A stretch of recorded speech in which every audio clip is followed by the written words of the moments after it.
Ladies and gentlemen, as we get closer to the municipal by-elections, I must say that the ANC appears to be becoming more desperate and seems to be talking just the same old nonsense time and time again. And this is the news that the ANC will roll out a bolder and more targeted plan to fix collapsing municipalities. Remember that the municipal elections are basically, the municipal elections, they're for municipalities. Now, the focus of Cyril Ramaphosa is rooting out corruption, appointing competent managers, improving water and sanitation, housing, and electricity delivery. And I gotta say, it's been this way for like how many years now? I mean, this is what the ANC supposedly has been trying to fix since Ramaphosa came to office, like nearly 10, 12 years ago. In any case, he gave a warning, an explicit warning, that ANC deployees guilty of malfeasance must be removed immediately. And to that, I would say complete rubbish, because half of the ANC cabinet, if you actually do the review, half of them are actually corruption accused. Remember, this is what Zondo highlighted. He said he found it incredibly difficult to have to swear in ANC members that he himself knew were guilty of corruption, well, guilty because of the commission. I can't really say guilty in law because, as we know, none of them ever got charged because that's the ANC way. In any case, Ramaphosa himself notes the strategic timing of this address because he says it's the last attempt to restore credibility ahead of the 2026 elections, where municipal governance will be a central vote issue. But it's not going to help the ANC, now is it? Now, the ANC held an NEC, a 2-day emergency meeting in Johannesburg, amid protests in areas like Westbury and Coronationville, where residents have had no water for weeks. And I must say, even where I am in Port Elizabeth, well, there are areas here where the electricity frequently goes down. We recently had some rain and the electricity went down. And the municipal manager, an ANC manager I might add, really took no real interest in resolving the issues because the issues themselves were identified over a weekend. And this is kind of normal. Now, Fikile Mbalula admitted that infrastructure is aging and criminal sabotage worsens shortages, but insisted that decisive interventions were made since 1994. And I don't know what these interventions were, apart from self-enrichment. Now, the reality is that when Nelson Mandela took over the country, he had a large task before him to bring basic amenities to those who had previously not had it. We understand it was a huge undertaking. But the reality is that the infrastructure that was already there only had to be maintained, but all the money allocated to the maintenance of key infrastructure was reallocated to cadres' pockets. Now, the NEC says that they plan to produce a new action plan of intervention, which they say will be communicated through ANC public representatives. And I've got to say, well, what's this plan going to be? The same plan you've had for years. We'll fix everything and everything will be great. And again, the reason that the ANC are doing this is because the ANC is losing legitimacy in municipalities with massive levels of unauthorized, irregular, fruitless, and wasteful expenditure year after year. We've seen this in numerous municipalities. It isn't a case that there is no money. The money that there is simply stolen. Now, it's all good and fine for Ramaphosa to say that he will ensure that people resign and they will leave and anybody who's corruption accused won't be there. We've heard this empty rhetoric from Ramaphosa more times than I've had hot coffee. And let me tell you something, I've had a lot of coffee. Now, what we tend to see is that Ramaphosa comes and he gives these lofty addresses, he spouts a load of nonsense, and then almost immediately just read 2 articles later and you can see that everything he's just said is what? Complete horse rubbish. Because in other news, 7 Free State mayors have defied ANC bosses' orders to resign. Now, they accuse the ANC of what they classed as a selective purge, where they say that the ANC are sparing those deployed to even worse municipalities than them. And so they say that that means that there can only be one logical conclusion, and that is that they are being scapegoated. Now, let's look at the allegations against these 7 mayors in order to assess why they've been asked to, resign. So the allegations include a 258 million pension theft, where the funds that were deducted from workers' salaries were not transferred to the pension scheme in 2012. One municipality survives on just 30% revenue collection, with 80% of its residents relying purely on grants. There is a court-ordered intervention under Section 1395A and C for failing to stop financial collapse on a number of these municipalities. There's political interference in supply chains. Suspension of corrupt officials have led to threats against the CFO, who resigned from ANC pressure. Now, the union, SAMWA, slammed the ANC for what they classed as double standards, where they say the ANC is sparing collapsing municipalities due to factional protection whilst punishing others. So it would appear that SAMWA are actually agreeing with the Free State mayors, where they say that they are being scapegoated. But none of this really matters. The key issue here is that all of these individuals have presided over or been involved in huge levels of corruption. And the fact that you're not punishing all the corruption accused, but are only selectively punishing some, doesn't matter to the electorate. The reality is they are all corrupt, and therefore they must all go. And so with that in mind, Cyril's statement that he will get rid of all the corruption accused is, well, complete horse rubbish. It's just complete bullshit. Turning on to other corruption accused, news out, finally news out, it's amazing. Julius Malema went from the leader of the third largest political party to the fourth largest political party. He lost all of his lieutenants and all of a sudden everybody attacks him. Like, why didn't you do this before? Could it have been because you were scared of him, but now you're not? Any case, apparently news out says that Julius Malema is, well, corrupt. And so the evidence for the corruption is Julius Malema's 21.6 million property empire. Now, Julius Malema officially owns properties worth 21.6 million at acquisition level. So that's what he paid for them, not what they're worth now. But luxury renovations double or triple their market value. So effectively what they're saying is that his property portfolio could be worth north of 60 million rand. Now his assets include his Johannesburg mansion, rebuilt twice with luxury fittings, his Polokwane lodge with gold and marble interiors imported from Dubai, plus 40 self-catering units, and his Limpopo smallholding with tennis and basketball courts, staff quarters, and even a helicopter landing spot. Now, these properties are all held through 3 trusts and a company where Malema, his wife, and his children are all beneficiaries. Now, his official MP salary of 1.2 million pre-tax per year is insufficient even to cover bond repayments and municipal rates, which exposes hidden financial sources. So, what is the allegation? According to a new book entitled Malema, Money, Power and Privilege, the money flowed in between 2005 and 2012, where Malema's income jumped from 215k per year to 13.8 million per year. Now, the sources cited are the fraudulent on-point engineering tenders in Limpopo, donations and slush funds from businessmen who won tenders, and cash payments via a family trust, often in boxes stuffed with money. Now, other millions came from VBS Mutual Bank looted funds, which were channeled into his Sandton mansion and his Soweto restaurant. I don't know where the Soweto restaurant came through, but that's another one that apparently he owns. Now, this was all highlighted in SARS Project Caesar in 2012, which uncovered 32.9 million rand in unpaid taxes and penalties. Now, Malema and beneficiaries failed to register as taxpayers for years, and witness testimony confirmed that tenders paid directly to his child's school fees, to car services, Eskom bills, and his bodyguards. Now, despite this mounting evidence, the MPA dropped the case. That's SARS Project Caesar 2012. They dropped that case in 2015, citing co-accused illness and lack of appetite. So what exactly does that mean, apart from they just didn't want to target him?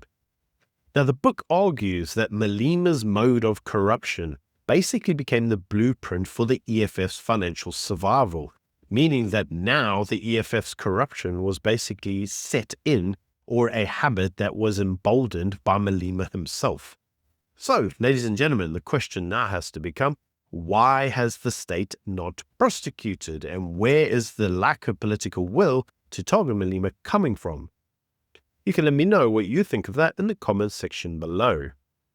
Now, talking of the state's wasteful expenditure, in other news, the news came out that 28 million rand was wasted on Cuban courses. Now, this was wasted by the SANDF, who sent 20 officers to Cuba for 2 years at the cost of 28 million rand.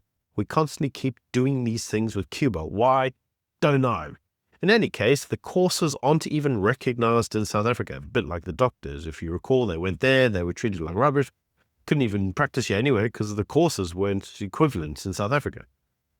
In any case, the officers spent year 1 learning Spanish and year 2 on accredited training. Each officer cost 115,000 rand per month, excluding hidden costs like chartered flights and allowances. Now, a local military college already offers the same accredited courses used by these foreign countries. So why they sent them there, don't know. Now, the Auditor General has repeatedly slammed Cuban projects as unlawful and non-compliant with the Public Finance Management Act and a waste of billions since 2012. And as you know, critics say that the Cuba obsession is purely ideological, it's not practical, and undermines any form of combat readiness. Now, why we constantly keep doing these things with Cuba? Well, it's because the ANC wants to somehow send money to their friends at Cuba, but they can't legitimately. So instead, they use all these purchasing courses or getting training or assistance from some kind of Cuban insert here. But in any case, that's 28 million rand wasted for nothing. All whilst in other news, 1,400 SANDF officers returning from the Democratic Republic of Congo are now planning to march to Pretoria after not receiving their full SADC allowances. Now, these soldiers were promised 28,000 rand a month danger pay, but only got 7,000 for 2 months. Now, whilst deployed, they survived on broken vehicles and depended on Tanzania troops and had to buy their own food for 6 months whilst under siege by M23 rebels. Now, the Defense Minister, Angie, has been accused of dodging Parliament and lying about payments. 813 million rand was allocated for soldier allowances, but much of it was diverted reportedly to border security instead. The soldiers say they feel betrayed, saying, "We fought a war without equipment and no food, and now we have to fight for our pay." And this, ladies and gentlemen, is the ANC all over. Money for Cuba, but no money to actually pay the soldiers that they deployed. So turning then on to our last news article of today. And for those of you who don't know, because you've been living under a rock, I did a number of videos on these last week, and that was all around the assassination of Charlie Kirk. Now, as you know, Charlie Kirk was assassinated at Utah Valley University in front of a rally of 3,000 individuals, and the shooter has been identified as Tyler Robinson, 22, and he was arrested after a 33-hour manhunt. Now, the motives remain unclear, and I've done a number of videos on this and also the fallout as a result. But let's move the actual discussion to South Africa.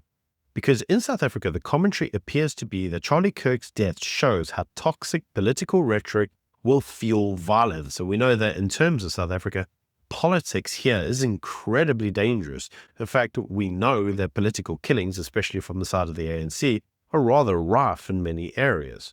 Now, many analysts are warning South Africa not to follow the US down the path of political extremism. But to that, I would say Julius Malema, Jacob Zuma, and now Cyril Ramaphosa.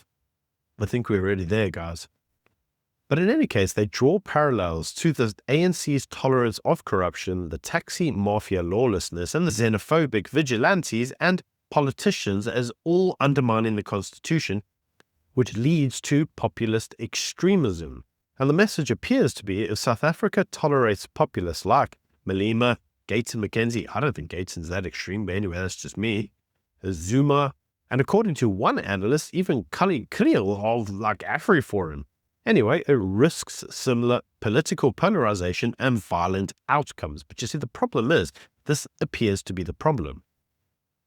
Everybody who you don't agree with must clearly be an extremist, a fascist, and a racist, including Charlie Kirk. who's like the least extreme person I've ever met. There is one article, to be honest, really needs our full attention. And this article itself, I just feel, was the most misjudged article on the planet. Because the article itself suggests that South Africa should not be fooled into thinking that the US cultural wars matter here.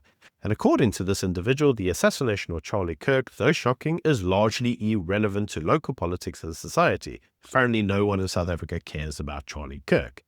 Now, attempts by South African conservatives, such as myself, to link his death to broader global battles are, according to the author, misguided and disconnected from South Africa's realities. But you see, they're not, because what Charlie Kirk represented was going against a left-wing extremist narrative and being able to challenge it from a Christian right-wing point of view.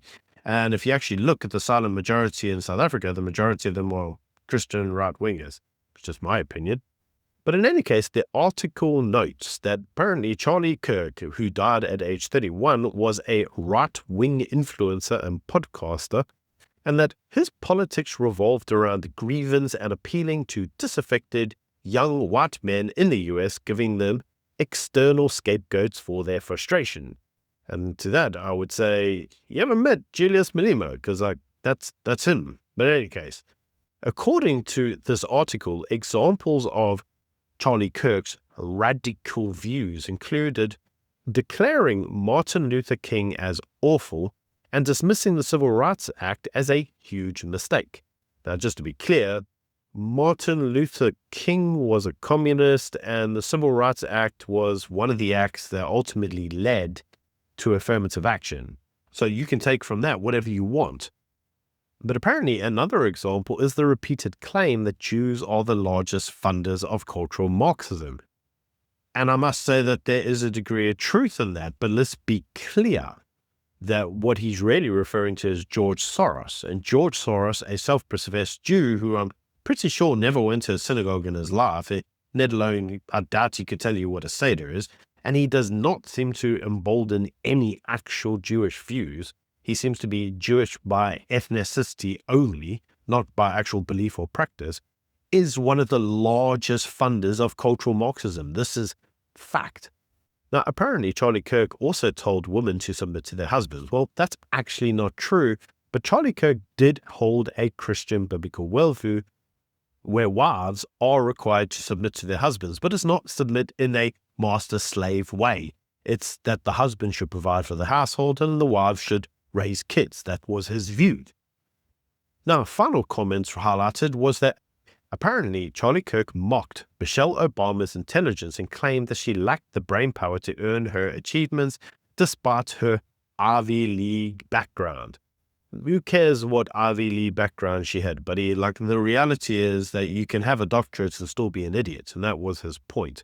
But that isn't just his point. That's also the point of individuals such as Elon Musk.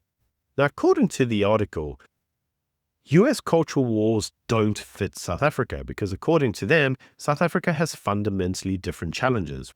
Because 26% of South Africans do not use the internet at all, and only 40% use social media.